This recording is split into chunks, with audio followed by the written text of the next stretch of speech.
Hello beautiful armies, welcome back to my channel Taekook love story. आज मैं आप लोगों के साथ शेयर करने वाली हूँ Taekook fan fiction I want to remember you last part and it is just a fan fiction, so don't take serious. Let get started. Jimin की प्रेगनेंसी का पता चलने के बाद युंगी जिमिन के पास आता है। जिमिन डोर ओपन करती है और युंगी को वहाँ पर देखकर काफ़ी ज़्यादा शॉक हो जाती है। जिमिन दरवाज़ा लगाने ही वाली थी कि तभी युंगी जिमिन का हैंड होल्ड करता है और जिमिन से कहता है, जिमिन रुक जाओ, मुझे तुमसे बात करनी है। लेकिन जिमिन काफ़ी ज़्यादा गुस्से में युंगी से कहती है, लेकिन मुझे तुमसे कोई बात नहीं करनी, चले जाओ यहाँ से, मुझे तुम्हारी शक्ल भी नहीं देखनी। लेकिन युंगी कहाँ मानने वाला था। युंगी ज़बरदस्ती जिमिन के घर के अंदर आ जाता है और जिमिन से कहता है, तुम्हें समझ में नहीं आता, मैंने कहा है ना कि मुझे तुमसे बात करनी है, so why you don't listen me. लेकिन जिमिन युंगी से कहती है, और मैंने भी तुमसे कहा है कि मुझे तुम जैसे इंसान से कोई बात नहीं करनी है और ना ही कुछ लेना देना है, तो तुम मुझे समझो और चले जाओ यहाँ से। जाओ, अपनी तायों के साथ खुश रहो हमेशा हमेशा के लिए। मेरे पास आने की कोई ज़रूरत नहीं ना, हमारा तो वैसे भी डिवोर्स होने वाला है। जिमिन की ये बात सुनकर युंगी को काफ़ी ज़्यादा गुस्सा आता है। युंगी जिमिन से थोड़ी सी ऊंची आवाज़ में चिल्लाकर कहता है, जिमिन अपनी ये बकवास बंद करो, मैं कुछ बोल नहीं रहा हूँ, इसका मतलब ये नहीं है कि तुम कुछ भी बोलोगी। जिमिन काफ़ी ज़्यादा गुस्से में थी और वो युंगी की कोई भी बात सुनने की हालत में ही नहीं थी। जिमिन युंगी की तरफ देखकर कहती है, ओ अब मैं बकवास कर रही हूँ। हाँ, तुम्हें तो मेरी बातें हमेशा से ही फालतू लगती आई है, सही तो तुम्हें बस तायोंग ही लगी हैं। हाँ, और क्यों आए हो? अपनी शादी का इनविटेशन कार्ड देने के लिए कि मैं तुम्हारी शादी में मौजूद रहूं, तुम्हारी शादी के वक्त। बोलो। जिमिन की ये बात सुनकर युंगी जिमिन से कहता है, जिमिन फॉर गॉड्स से मुझे भी शादी के बारे में कुछ भी नहीं पता था। जिमिन युंगी से कहती है, तुम तो कोई बच्चे हो ना जिसकी शादी किसी से भी कोई भी करवा दे और तुम चुपचाप कर लो। वैसे भी तुमने भी मुझसे ज़बरदस्ती ही शादी की थी, तो तुम यहाँ पर क्यों आए हो? बोलो, डिवोर्स पेपर लेकर आए हो? युंगी जिमिन की तरफ देखकर कहता है, तुमने मुझे बताया नहीं है कि तुम प्रेग्नेंट हो, तुम मुझसे इतनी बड़ी बात आखिरकार छुपा कैसे सकती हो? युंगी की ये बात सुनकर जिमिन युंगी की तरफ देखकर कहती है, ये बात तुम्हें कैसे पता चली कि मैं प्रेग्नेंट हूँ? जिमिन की ये बात सुनकर युंगी जिमिन का प्रेगनेंसी टेस्ट उसे दिखाता है और उससे कहता है, मुझे इससे पता चला कि यू आर प्रेग्नेंट। जिमिन, तुम मुझसे आखिरकार इतनी बड़ी बात कैसे छुपा सकती हो? माना हम दोनों के बीच में कभी हस्बैंड वाइफ का रिलेशनशिप नहीं था, लेकिन हम दोनों दोस्त तो थे, उसी नाते तुम मुझे बता देती। युंगी की ये बात सुनकर जिमिन के आंखों में आंसू आ जाते हैं। जिमिन युंगी को धक्का देकर कहती है, ओ, और तुम मेरी बात मानते? तुम उस रात ड्रंक थे और तुमने मेरे साथ जो कुछ भी किया तुम्हें सुबह तक कुछ भी याद नहीं था, तो मैं कैसे बताऊँ तुम्हें? बोलो।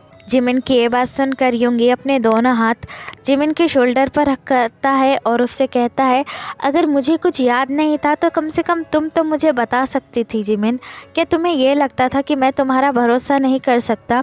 क्या तुमने मुझे इतना गिरा हुआ समझा है? बोलो, अगर तुम्हें मुझसे प्रॉब्लम थी या फिर मुझसे तुम्हें लड़ाई करनी थी तो तुम तभी मुझसे बोल सकते थे, लेकिन इतनी बड़ी बात छुपाने का क्या मतलब था? युंगी जिमिन की आवाज़ सुनकर जिमिन उससे कहती है, मैं बताने का भी क्या फ़ायदा होता, तुम तो स्टिल तायोंग से ही प्यार करते हो और उससे ही शादी करने वाले हो।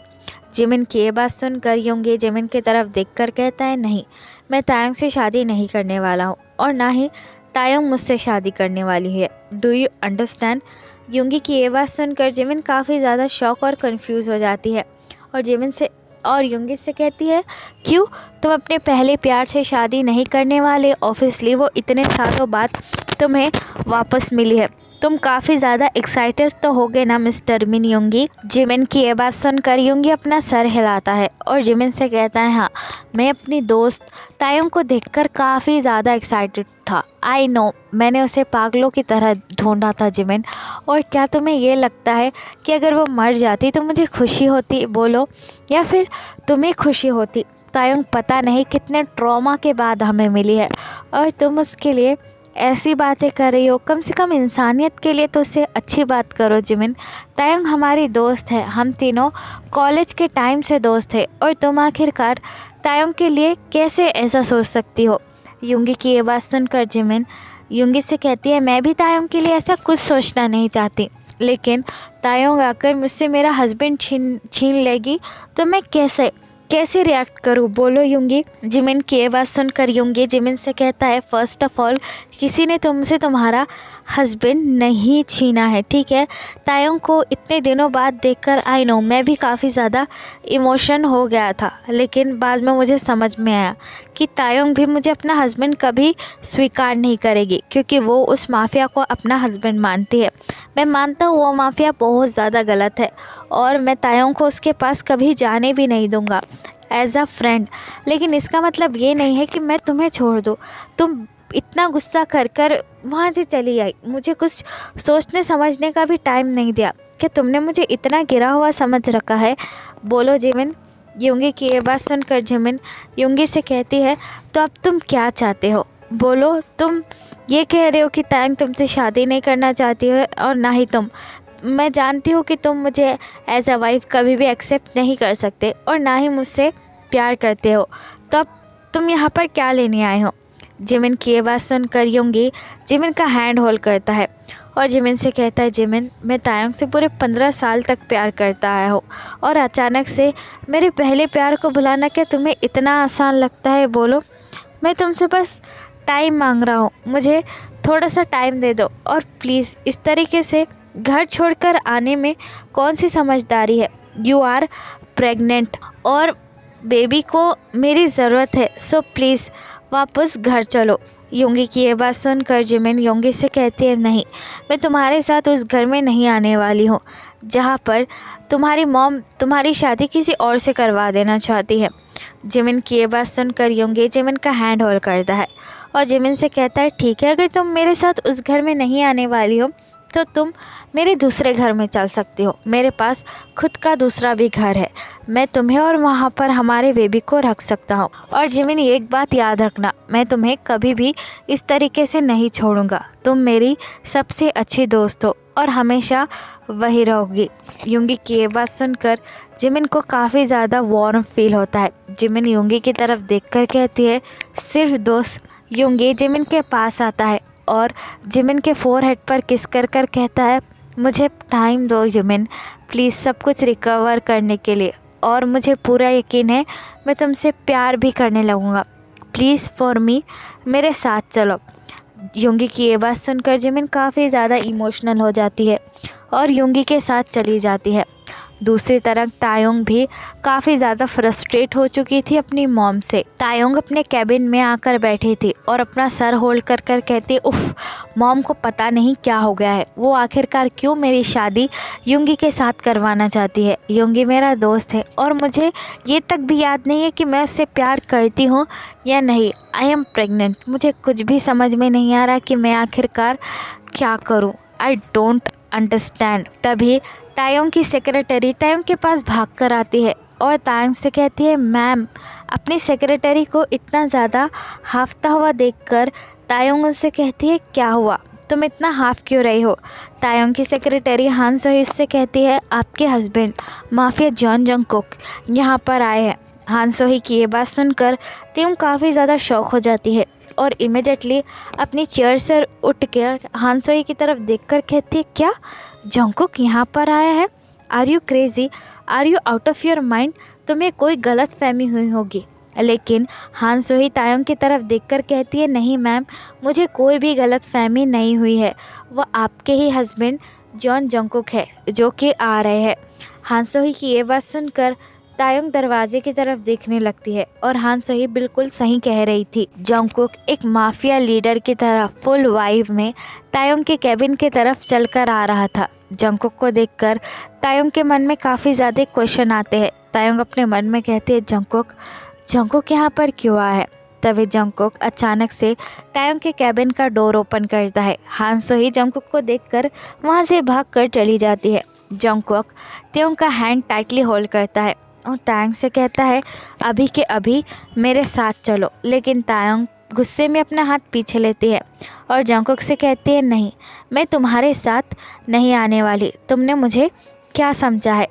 तायोंग की ये बात सुनकर जंगकुक को काफ़ी ज़्यादा गुस्सा आता है। जंगकुक तायोंग की तरफ देखकर कहता है, तायोंग, मैं तुमसे कोई भी बकवास करने की हालत में नहीं हूँ, तो तुम्हारे लिए बेहतर यही होगा कि तुम अभी के अभी मेरे साथ चलो। Do you understand.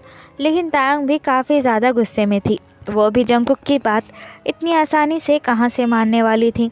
तायोंग जंगकुक की तरफ देखकर कहती है, अच्छा, मैं नहीं आऊँगी, तुम क्या करोगे? फिर से मुझे याददाश्त भुलाने के इंजेक्शन दोगे या फिर दवाई दोगे? बोलो मुझे। जंगकुक तायोंग की यह बात सुनकर काफ़ी ज़्यादा इरिटेट फील करने लगता है और तायोंग से कहता है, नहीं, मैं इस बार तुम्हें कुछ भी नहीं देने वाला हूँ। मुझे पता चल गया है कि तुम प्रेग्नेंट हो, so that's way I am here. मैं नहीं चाहता हूँ कि मेरी बीवी किसी और के पास रहे जो कि उसका ढंग से ख्याल भी ना रख पाए। जंगकुक की ये बात सुनकर तायोंग काफ़ी ज़्यादा शॉक हो जाती है। तायोंग जंगकुक से कहते हैं, क्या तुम्हें कैसे पता चला मैं प्रेग्नेंट हूँ?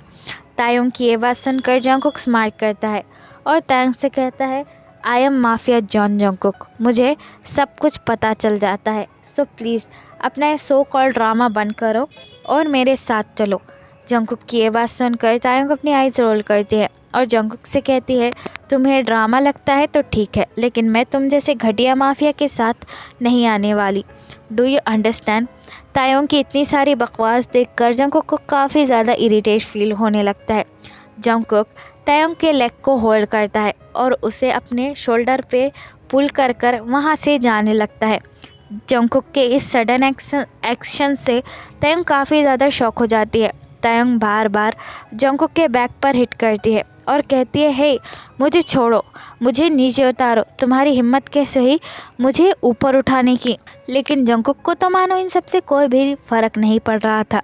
जंगकुक काफ़ी ज़्यादा इजीली तायोंग को होल्ड करता है और तायोंग को कार में लाकर बैठा देता है। लेकिन तायोंग बिल्कुल भी जंगकुक की बात ही नहीं मान रही थी। तभी जंगकुक तायोंग के अराउंड सीट बेल्ट को बांध देता है और तायोंग से कहता है, चुपचाप यहीं बैठो, अगर तुमने कोई भी नाटक किया तो तुम्हें मैं कार से नीचे फेंक दूंगा। जंगकुक की ये बात सुनकर तायोंग काफ़ी ज़्यादा शॉक हो जाती है और जंगकुक से कहते हैं, क्या तुम्हारी हिम्मत कैसे हुई मुझे ऐसा कहने की। लेकिन जंगकुक तायोंग से कुछ भी नहीं कहता है और ड्राइविंग सीट पर आकर कार ड्राइव करने लगता है।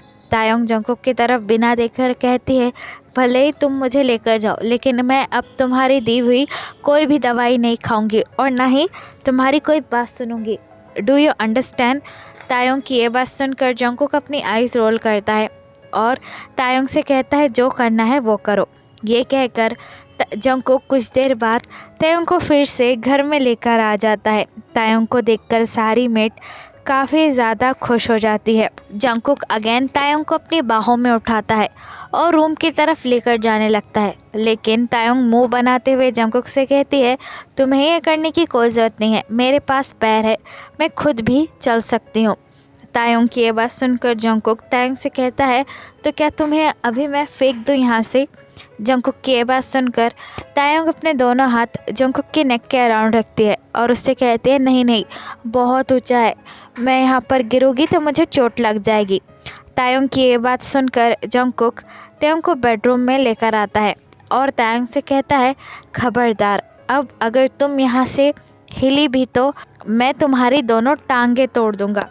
जंगकुक की ये बात सुनकर तायोंग जंगकुक की तरफ देखकर कहती है, स्टिल वही हो, हमेशा अपनी बातें मुझ पर थोपते रहते हो। लेकिन जंगकुक, ये बात मत भूलना कि अब मुझे सब कुछ याद आने लगा है, तो मैं तुम्हारी कैद में नहीं रहूँगी। जंगकुक अपनी आइज़ रोल करता है और तायोंग से कहता है, ठीक है, अगर तुम्हें मेरी कैद में नहीं रहना तो मेरा बेबी देने के बाद मुझे चली जाना। जंगकुक की ये बात सुनकर तायोंग अपने दोनों हाथ अपने टमी के अराउंड रखती है और जंगकुक से कहती है, तुम्हारी हिम्मत कैसे है ये कहने की, ये मेरा बेबी है और इसे मैं अपने पास ही रखूँगी।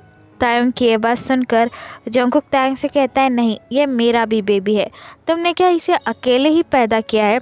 जंगकुक की ये बात सुनकर तायोंग जंगकुक की तरफ देखकर कहती है, कितने ज़्यादा बेशरम हो, you don't have any manners. Jungkook अपनी आइज़ रोल करता है और तायंग से कहता है yes I don't have any manners, और अपना ख्याल रखना और रूम से बाहर निकलने की कोई ज़रूरत नहीं है, सारी मेड तुम्हारा ध्यान रखने के लिए है, अगर तुम्हें कुछ चाहिए होगा तो वो तुम्हें दे देगी। ये कहकर जंगकुक अपने कुछ काम के लिए वहाँ से चला जाता है। जंगकुक के जाने के बाद तायंग अपनी आईज रोल करती है और अपने रूम को देखकर कहती है ही सो बैड, पता नहीं अपने आप को क्या समझता है।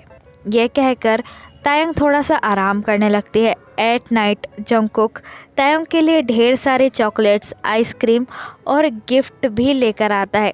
जंगकुक उन सभी चीज़ों को हाथ में होल्ड करता है और तायंग से कहता है ये देखो मैं तुम्हारे लिए क्या लाया हूँ। लेकिन तायंग अपना मुंह बनाते हुए जंगकुक से कहती है मुझे नहीं जानना कि तुम मेरे लिए क्या लाए हो, आई डोंट केयर। लेकिन जंगकुक वह सारी चीज़ें तायंग के पास बेड पर रखता है और तायंग से कहता है ठीक है, अगर तुम्हें नहीं खाना है तो नहीं खाओ, डस्टबिन में फेंक दो। ये कहकर जंगकुक बाथरूम में चला जाता है। जंगकुक के जाने के बाद तायंग उन सारी चीज़ों को देखने लगती है। सारी चीज़ें तायंग की पसंद की थी और स्पेशली चॉकलेट जो कि तायंग को काफ़ी ज़्यादा पसंद थी। अपनी फेवरेट चॉकलेट को देखकर तायंग से बिल्कुल भी कंट्रोल नहीं होता है और तायंग उसे लेकर खाने लगती है और अपना पूरा फेस भी चॉकलेट से गंदा कर लेती है। तभी जंगकुक अपने बालों को सुखाते हुए बाथरूम से बाहर निकलता है और तायंग से कहता है ओह तुमने तो कहा था कि तुम ये सारी चीज़ें नहीं खाओगी, तो अब कौन खा रहा है। तायंग अपने फिंगर से चॉकलेट को लीक करती है और जंगकुक से कहती है मुझे ये सब डस्टबिन में नहीं फेंकना था, मुझे ये सब वेस्ट नहीं करना था, इसलिए खा रही हूँ। अगर तुम्हें कोई तकलीफ़ है मुझे इस तरीके से खाता हुआ देखकर तो तुम अपना सामान ले जा सकते हो, मैं तुम्हें कुछ भी नहीं बोल सकती। जंगकुक तायंग के पास आता है और तायंग के लिप्स पर अपना थंब रखकर उसे क्लीन कर कर कहता है जो मेरा है वो सब कुछ तुम्हारा है और मैं भी। जंगकुक को अपने इतने करीब देखकर तायंग के दोनों गाल फिर से काफ़ी ज़्यादा लाल होते हैं। तायंग अपने दोनों हाथ अपने गाल पर रखती है और कहती है शट अप, इस वक्त तुम्हें रेड होने की कोई ज़रूरत नहीं है। जंगकुक चकल करता है और अपनी डीप और हस्की वॉइस में कहता है डोंट वरी बेबी, मैं तुमको तुमसे ज़्यादा जानता हूँ, obviously you are my obsession ना। जंगकुक की ये बात सुनकर तायंग अपनी आईज रोल करती है और जंगकुक से कहती है हाँ I know you think I am your only obsession, हाँ बस ऑब्सेशन ही तुम हो तुम्हारा। तायंग की ये बात सुनकर जंगकुक अपना हेड नोट करता है और तायंग से कहता है इसलिए तो पूरे 2 साल से तुम्हारे पीछे था, पता नहीं तुम्हें कहाँ कहाँ नहीं ढूंढा और एक दिन तुम अचानक से मेरे सामने आ गई, तो मैं इतना अच्छा मौका अपने हाथों से कैसे जाने दे सकता हूँ। जंगकुक की ये बात सुनकर तायंग जंगकुक से कहती है क्या 2 साल। जंगकुक अपना हेड नोट करता है और तायंग से कहता है हाँ मैंने 2 साल पहले तुम्हें एक छोटी सी शॉप में देखा था और वहीं पर मैं तुमसे प्यार करने लगा था, इसलिए पूरे 2 साल तक मैंने तुम्हें काफ़ी ज़्यादा ढूंढा, फिर अचानक से तुम मेरे आँखों के सामने आ गई और तुम्हें कुछ भी याद नहीं था और मुझे लगा था कि अगर तुम्हें कुछ याद आएगा तो तुम मुझे छोड़कर चली जाओगी, इसलिए मैंने तुम्हारे साथ वैसा किया। अगर तुम मुझसे प्यार करने लगती तो मैं तुम्हारे साथ कभी भी वैसा नहीं करता, मुझे बस मेरी तायंग किसी भी हालत में मेरे पास चाहिए थी। जंगकुक की ये बात सुनकर तायंग का मुंह खुला का खुला रह जाता है। तायंग जंगकुक से कहती है कितने बुरे हो तुम। जंगकुक तायंग के पास आता है और तायंग के फेस को थोड़ा सा ऊपर उठाकर कहता है जस्ट फॉर यू, तुम्हारे लिए मैं मर भी सकता हूँ और दूसरों को मार भी सकता हूँ, डू यू अंडरस्टैंड। जंगकुक की बात सुनकर तायंग की तो मानो सांस ही अटक जाती है। जंगकुक की आंखों में अपने लिए इतना ऑब्सेशन देखकर तायंग के पूरे हाथों में गूज बम्स आने लगते हैं। जंगकुक तायंग का हैंड होल्ड करता है और उसे किस कर कर कहता है भले ही तुम मुझसे प्यार करो या ना करो, लेकिन मैं तुम्हें हमेशा से प्यार करता रहूँगा और मैं तुम्हें अपने आप से दूर कहीं नहीं जाने दे सकता, डू यू अंडरस्टैंड। जंगकुक की ये बात सुनकर तो तायंग के पास कोई वर्ड ही नहीं रहते। फिर जंगकुक अचानक से आकर अपने लिप्स को तायंग के ऊपर रखता है और तायंग के लिप्स पे स्लोली किस करने लगता है। जंगकुक की किस से तायोंग भी पूरी तरीके से मेल्ट हो जाती है और तायोंग भी स्लोली जंगकुक को किस बैक करने लगती है। फिर वो दोनों एक दूसरे में मानो खो ही जाते हैं और एक साथ लव मेक करते हैं और तायोंग भी जंगकुक को बिल्कुल भी नहीं रोक सकती। फिर कुछ दिनों बाद तायोंग भी जंगकुक को माफ़ करती है और तायोंग एक ब्यूटीफुल बेबी बॉय को जन्म देती है जिसका वो नाम तेही रखते हैं एंड दे लिव हैप्पीली। तो फिर चलिए गाइस, इस पूरी स्टोरी को मैं यहाँ पर ख़त्म करती हूँ। आपको ये स्टोरी कैसी लगी मुझे कमेंट में बताना, और अगर आपके माइंड में हो कोई स्टोरी तो आप मुझे वो भी बता सकते हो। तो फिर चलिए guys, bye, love you, take care, bye, apple you.